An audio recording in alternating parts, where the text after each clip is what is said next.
दोस्तों, देश और दुनिया को धड़ाम कर चुका कोरोना अब भारत में अपने घुटने टेक रहा है। जी हाँ, देश में कोरोना के लगातार मामले कम हो रहे हैं, जो कि भारत के लिए बेहद खुशी की बात है।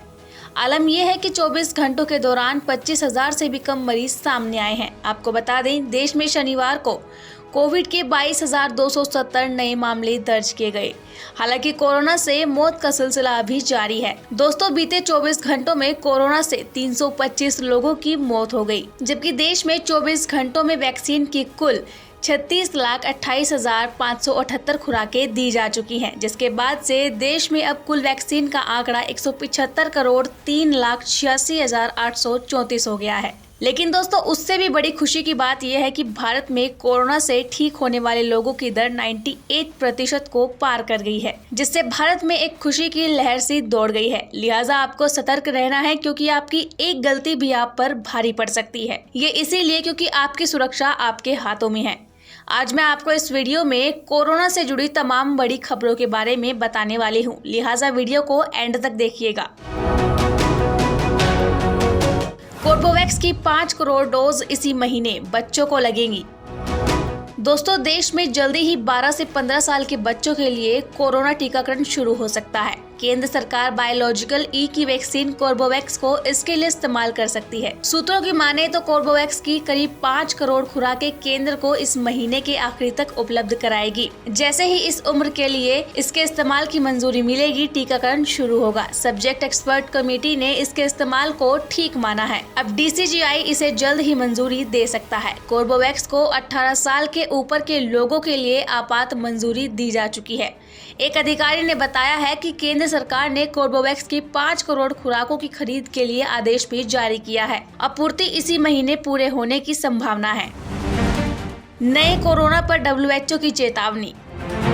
दोस्तों, ओमिक्रॉन वेरिएंट के चलते दुनिया में कोरोना वायरस महामारी की तीसरी लहर आई। अब इस कोरोना वेरिएंट का असर कम पड़ने लगा है। कई देशों ने सख्त पाबंदियों को हटा दिया, मगर खतरा अभी टला नहीं है। विश्व स्वास्थ्य संगठन ने ओमिक्रॉन के सब वेरिएंट BA.2 को लेकर चेतावनी जारी की है। WHO के अनुसार BA.2 ज्यादा संक्रामक है। इस सब वेरिएंट को लेकर जापान और साउथ अफ्रीका में रिसर्च के नतीजे काफी अलग है। वहीं UK में डेल्टाक्रोन के केस मिले हैं। ये डेल्टाक्रोन और ओमिक्रॉन का हाइब्रिड वेरिएंट है, जिसे लेकर टेंशन का माहौल बना हुआ है।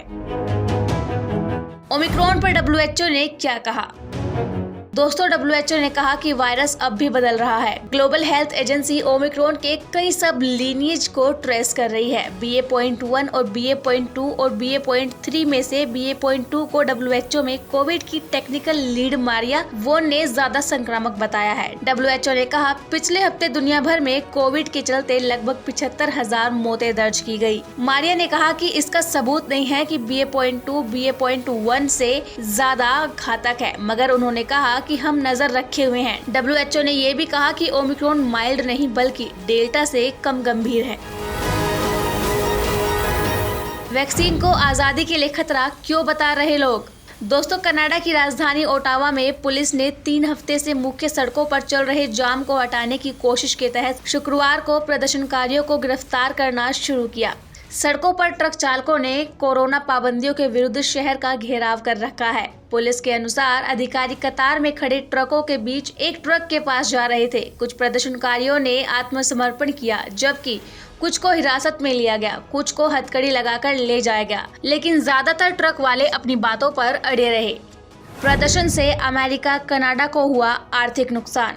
दोस्तों, इससे पहले ऐसे प्रदर्शन से अमेरिका और कनाडा के बीच रास्ता जाम होने से दोनों देशों को बड़ा आर्थिक नुकसान हुआ और प्रधानमंत्री जस्टिन ट्रूडो के लिए राजनीतिक संकट खड़ा हो गया। ट्रूडो ने सोमवार को आपात कानून लगा दिया। दरअसल कनाडा में इन दिनों कोविड-19 टीकाकरण और वैश्विक महामारी संबंधी पाबंदियों के खिलाफ बड़े पैमाने पर विरोध प्रदर्शन हो रहे हैं। ट्रक चालकों की अगुवाई में प्रदर्शनकारियों ने कनाडा की राजधानी ओटावा में ट्रकों के साथ जाम लगा दिया और कई जगह कनाडा से अमेरिका जाने वाला मार्ग भी बाधित हो गया।